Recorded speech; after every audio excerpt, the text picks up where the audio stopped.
Welcome to Hochoka Podcast. A scallop shell, walking sticks, and a young woman from Nebraska. Let's find out what this is all about.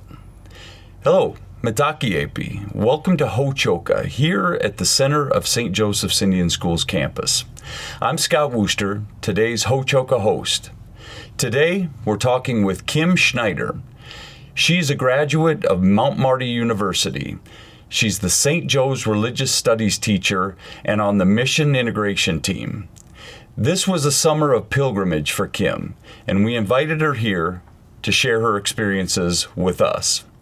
So Kim, a warm welcome to you.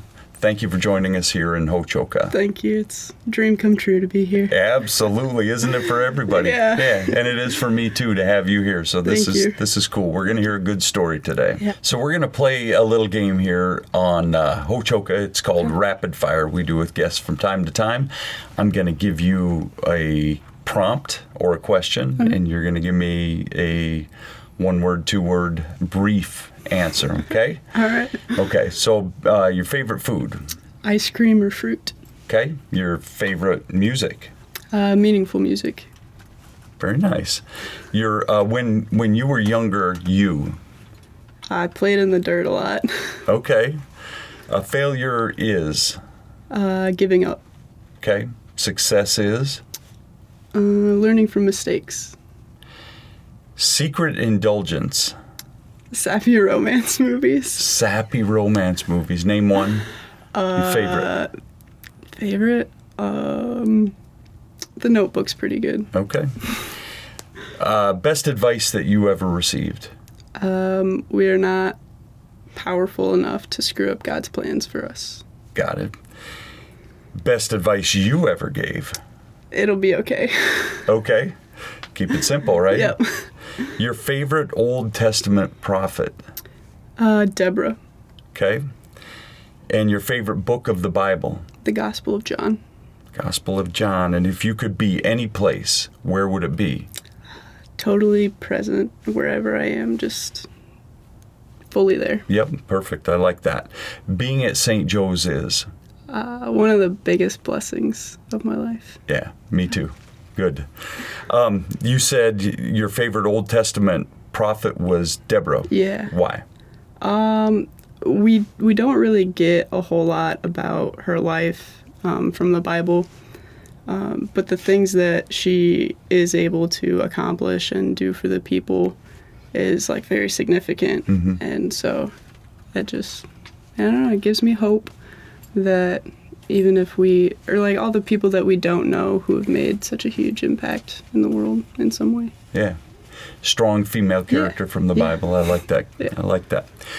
Thank you for those brief glimpses into you. And before we go further, I said in the header that I gave your title, but what do you, how long have you been here and what do you do here at St. Joe's? I teach religious education or religious studies, and I've been here since January of 2020. Okay.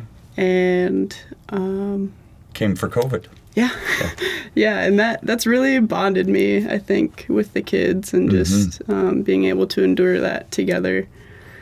And yeah, I do a lot of different things as far as connecting like culture with faith, and I think it's one of the best jobs on campus. Yeah. I get a lot of creative freedom to try new things with the students, and I try to kind of give them the leadership.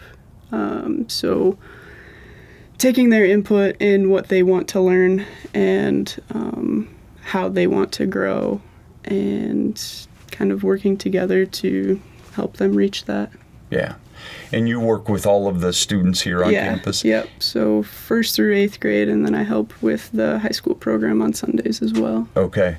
And mostly in the classroom setting, but I think this will lead nicely into where we're headed with this, is that you actually do a lot outside of the classroom setting too. And so let's follow the path, if you will, and we'll see, because I think that also fits nicely into to where we're going to go with this. You're here today because like the movie title, I Know What You Did Last Summer. And so our audience doesn't have a clue what you did. Could you fill them in a little bit about what this has looked like for you in the last summer? Yeah, so I started this pilgrimage. It's called the Camino de Santiago, and I did the French way. There's many different routes throughout Spain, but I started in this little town, Saint-Jean-Pied-de-Port. It's right on the edge of France, and then you move into Spain across the Pyrenees Mountains. And the whole journey from Saint-Jean to Santiago is about 500 miles. So yeah, it's a pilgrimage, and people walk it for all sorts of different reasons. But it started out quite a few centuries ago. And so St. James, or the Apostle James, he did quite a bit of preaching over in the area of Spain. And a lot of people would consider him unsuccessful because he only gained a handful of followers. And so he had this vision and ended up going back to Jerusalem. And then he was martyred there. And so eventually his remains were brought to Spain by boat, and the legend says that angels were guiding the ship. Like, there was nobody else on the ship. It was just angels guiding the ship back to Spain. And then there was a big cathedral built, and that's where his remains are said to be.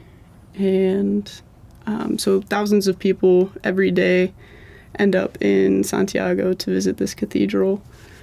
And it's just a very cool thing from my position, seeing people going to this massive cathedral for this amazing saint. Like, they may not even be religious, but like, they're still going and they're still having this experience that's going to change their life in some way. And as a teacher, it's a very good reminder for me, knowing that like St. James probably did not expect that he would have this huge cathedral built in his honor. But it's just like, we just plant the seeds as teachers, and God does the growing. So yeah, it's very amazing. I like that you've made that connection with that experience and his work back to sort of what you do here, which is really nice. But I have the question, so a lot of people make the pilgrimage to Santiago to see the church, right? Yep. Well, wouldn't that be enough to go to Spain and to see it? Where does it come in that you do the walk, that you make the pilgrimage? How does it extend from let's visit this church to? So I think the walking just kind of comes from back in the day when people wanted to go see this cathedral.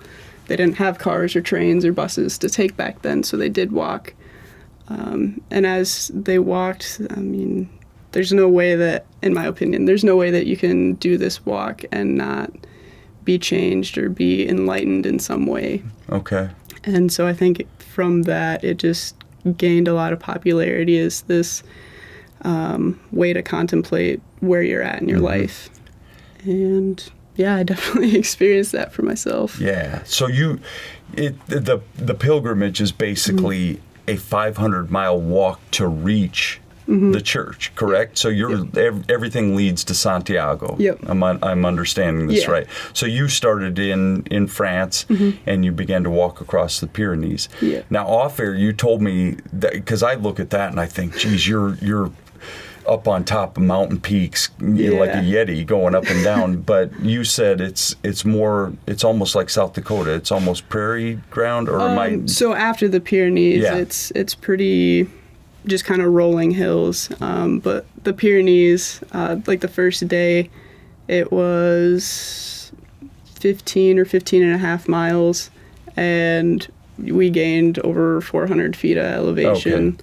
Okay. And as I went into it, I was like, oh, Did I say 400 feet or 4,000? You said 400. Oh, okay. I meant 4,000. 4,000 feet of elevation. Yeah, Yeah. That's a little more staggering. Yeah. Yeah. So when I think of 4,000 feet, I didn't think of it as a lot because, like a foot's about that big. Mm-hmm. And I'm used to thinking in yards Oh, yeah. for, football and whatever. So 4,000 feet, I was like, oh, that 4,000 times, that's not that bad. Mm-hmm. But, carrying a backpack with your life on it and over 15 miles, and most of it was like straight uphill. Yeah. So At altitude. Yeah. So it was more than I was expecting. And so what ended up happening with you?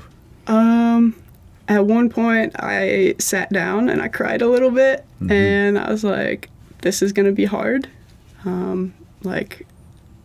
I felt like I wanted to give up, but I was like, I know that from every hard thing in my life, I just have to push through, and it'll get better, and I'll be stronger, and it'll be fine. But I just need to take this moment and have that give up mentality. Right. Break down a little bit. Yeah. Yeah.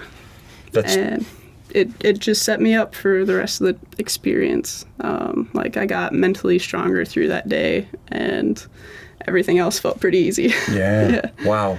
So, and that's part of the hero's journey too, I mean, you're there to pray, contemplate, reflect, and transform, right? Yeah. And change. And you went by yourself. Yeah.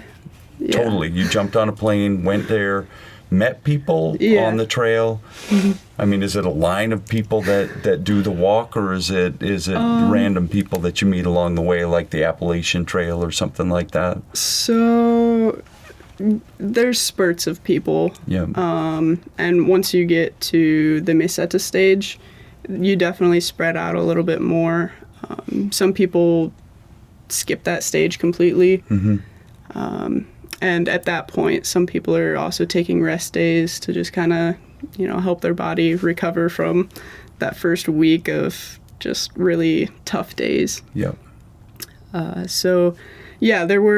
That first day, there was quite a few people passing me, which was I was getting really down on myself. But once I got to my village that I was staying at for the night, I was like, that's all I need. I made it. Yeah. First day is done. Just worry about tomorrow. Yeah. And this kind of walk for you is nothing new, right? I mean, you've done that here at St. Joe's as well. But you how old were you when you came to St. Joe's? I was 21. 21, and I came at 25, and I knew nothing, and it was all about bringing stuff. And 21's a pretty tender young age to begin your career in a place like this, where there's so much to learn and so much culture to soak in. But these walks are kind of your sweet spot in a little way, because you've had the privilege. I talked about going outside of the classroom, and over the last maybe 3 years, I know you've gone on these cultural trips that we do with the 7th graders, where you make a pilgrimage with the kids to their ancestral grounds, I guess, for as a way to put it. And you've hiked Bear Butte, you've hiked Black Elk Peak. Yep. Walking around Matotipila. I mean, I enjoy walking. And it's funny to me now how I've learned to embrace walking, because in my younger days, I'd say I'm going to go for a walk, and it would turn into a run because I was just so impatient. Yeah. But especially walking the Camino, I was like, okay, just slow down. Why be in a rush? Not many people get to do this 7th grade cultural trip, and it is such a major part of what we do at St. Joe's Indian School. I would call it one of the top 5 probably things that happen here. And I think a lot of the 7th graders would say the same thing, wouldn't they? Yeah, absolutely.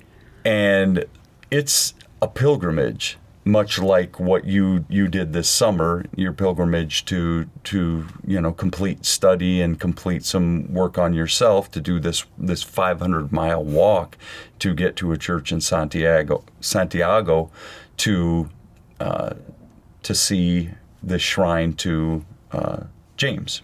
And it's the same thing for these kids being able to make that pilgrimage to their homelands. Yes. Places that were taken from them, places that were stolen from them through broken treaties and whatnot, and to actually, I always call it a living classroom, to have a living classroom in these places. And you got to be a part of both of those things, and which is really neat. Do you have anything to say about that?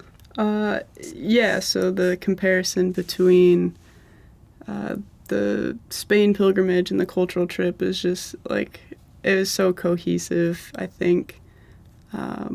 Like getting to see all of these churches and buildings that were built centuries ago, and like we don't have that in America, really. Like, America is a fairly new country as the United States, but experiencing the Native American culture and being able to learn, and like especially Lorraine, she's taught me a lot about everything with the Lakota culture. And so being over there and talking with other people from the United States, like I was able to help educate them as well. Like when they would say, "Oh, like this is really amazing. We don't have anything, like we don't have any traditions that are this old." Well, actually, and just being able to share about my job here, and it was a great reminder of how awesome and how unique what I do is, because people would say, "Oh, wow, that's really amazing," and I do this every day, so it's my ordinary. Yeah. And so having that reminder, I was like, yeah, what I do is really awesome. Right. So yeah, is a great connection, and being able to weave those worlds together. I said in the header that we talked about a scallop shell. Yeah. I know very little about how that relates, but there's a relation to your walk, the Camino, and for those who don't know me, can you just explain the significance of the scallop shell? Yeah. So there's a few different like explanations or things that are related to the scallop shell. So as I had said, there's many different routes that you can take. Like there's some from southern Spain up, there's some along the coast, and from Portugal and all over. And so the scallop shell, with all of the ribs that it has, those kind of represent those different routes, and all leading back to that one spot. Okay. Being Santiago. And so that's one. Another is that those ribs kind of look like fingers of a hand, and as you walk, there are different opportunities to accept help from total strangers and give help when needed. And I definitely experienced both ends, and it's a good way to humble yourself and just give. And then a third explanation or connection with the scallop shell is baptism. So in baptism, a shell is often used to pour the water, and baptism is a sign of new life. And yeah, like walking this pilgrimage, you do come back new in some way, I would say. So is the scallop, I see what the scallop shell represents for sure, and that makes sense to me. Is it also a physical thing? Do you carry a scallop shell on the walk? Do people do that? Yeah, so a lot of people will hang it on their backpack, like showing that they are a pilgrim on this journey. Okay. And I mean, you can tell because they've got their backpack on, and oftentimes their laundry is hanging off their backpack. Yeah. But yeah, that's just a symbol that shows that you're on your way. Okay. And you mentioned that one thing that the shell represents is accepting help and giving help. And it sounds like you mentally and spiritually, you had early doubts about whether you could complete the journey. you also had physical problems on this journey too. So for anybody, 500 miles is going to be a major physical undertaking. Yeah. You set out and tell the story about. I won't give any spoilers, but tell what happened with you physically. So I went into this with the mindset that I wasn't going to take any rest days unless I woke up in the morning and I couldn't walk. Mm-hmm. And maybe that was a little prideful of me. Mm-hmm. That was the spoiler, by the way. So unless you woke up and couldn't walk, that's okay. So I started, and after like that first week, my body was starting to get adjusted. I was feeling really good, and I was crushing miles and feeling good. Yeah. And then, so I started May 31st was my first day of walking. And then June 23rd, I started to have really bad foot pain. And I was like, I've never felt a foot pain like this before. And, every day your feet start to hurt after, 10 miles or so. Mm-hmm. And so I was like, well, I'll get to my village for the night and rest, and it'll be better by the morning, because that's what I had been experiencing was, it's going to hurt, and then sleep, and it's fine. Mm-hmm. And I was walking with a couple of Italian guys, and it was getting to the point where I was bawling, and I could not take it anymore. And they're like, oh, we've only got 5 kilometers to go. And it's like, okay, I can push through. It's only 5 kilometers. And we were in this small village before our stopping point for the day. And I was starting to shut down. And my friend Roberto was like, well, I'll carry your pack for you. And so he carried my backpack, and we would stop at the top of every hill. And then it seemed like at every hill he's like, oh, we're only like half a kilometer away. Mm-hmm. And whether that pushed me to go or like got in my head, like we made it. And I rested, tried to, and woke up the next morning. I was like, well, it's still painful, but I can walk. And so we started walking, and it started to hurt a lot. And we made it to that first village, and I was like, I can't walk anymore. Like, I'm gonna seriously mess something up. And so just like trying to listen to my body and not be stubborn. Mm-hmm. And so then rested a few days, and then I took a bus to catch up with my friends, and I got some different shoes, and I was like, I'm feeling good. Like, I just take a little bit to get back into it. Then I walked 17 miles, and it was really hurting again. I was like, oh no. Like, I was starting to come with the reality that this is not going to be the experience that I wanted it to be. And I had met this really nice guy he was a Brazilian guy. He lived in Germany. And I was really battling with like not being able to walk the entire thing. It's like, no, I'm a pilgrim. I need to walk. Like, I'm not taking a bus tour of Spain. Right. And I just felt like it was cheating in some way. And Fernando said, why is it cheating? Like, your goal is to get to Santiago. Do what you need to do to get there.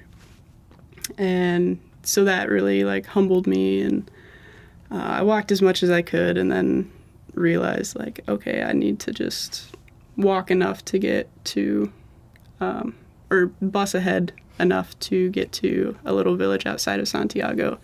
And then I walked in with my friends, and then I came back and found out it was broken. Yeah, right. So it started as a fresh stress fracture, you said, and then found out that it was broken.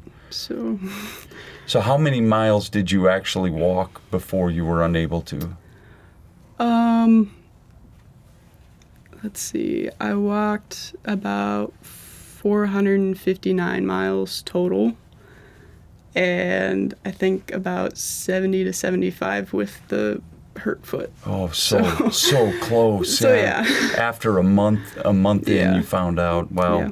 we're thankful to have you at St. Joe's, and we're also thankful to have you in the studio here today at Hochoka. So thanks for joining us, Kim. Thank you. Great story.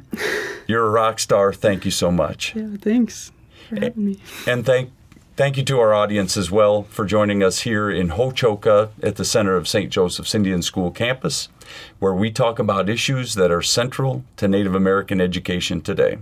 Until next time, stay centered.